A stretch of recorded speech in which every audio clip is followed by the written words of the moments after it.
તાર આપણને મળી ચૂક્યો છે.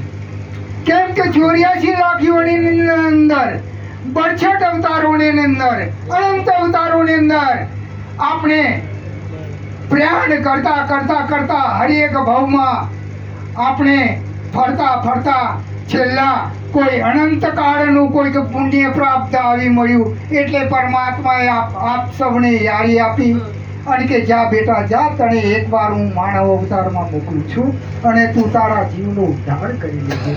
પણ એટલું ખ્યાલ રાખજે કે મને તું ભૂલતો નહીં. હવે વિચાર કરો કે આ મનુ પૃથ્વી લોકમાં આવીને આ માનવ અવતારમાં આવીને માનવ ભૂલી ગયો આ વાતને. ત્યાં પરમાત્મા જોડે સાક્ષી લઈને આવ્યો છે કે હા પ્રભુ, હું આપનું નામ નહીં ભૂલું, હું આપશ્રીને જરૂર યાદ કરીશ.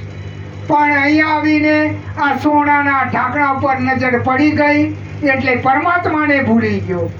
ઢાંકણું તો ખબર પડી કે ના પડી? ઢાંકણું ઓળખાયું?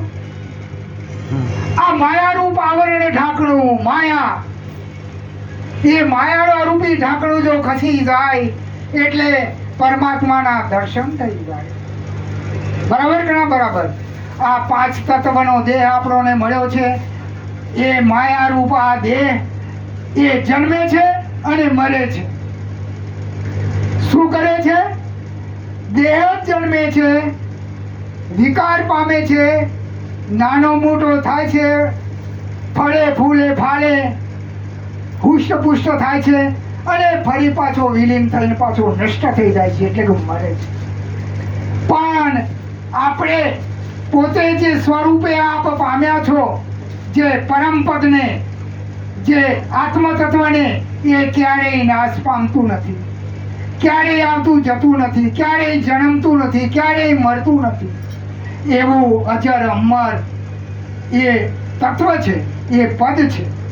હવે એવા પદને જ્યારે આપણે પ્રાપ્ત કરી હોય, પ્રાપ્તિ થઈ ગઈ હોય, કોઈ સમર્થ સદગુરુનો સંગ મળી ગયો હોય, ખરેખર આપણને એ ગુરુ પાસે કોઈ આત્મીય જ્ઞાનની જો રમઝટ જણાવટ મળી હોય તો ખરેખર આપણે અને આપણા કુટુંબ કબીલાને આપણે ખરેખર ધન્ય કર્યું કહેવાય.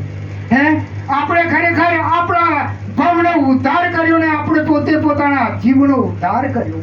હે, બરાબર કે ના બરાબર? આ આપણો ભવનો ફેરો ટળ્યો. હું તો એટલું જ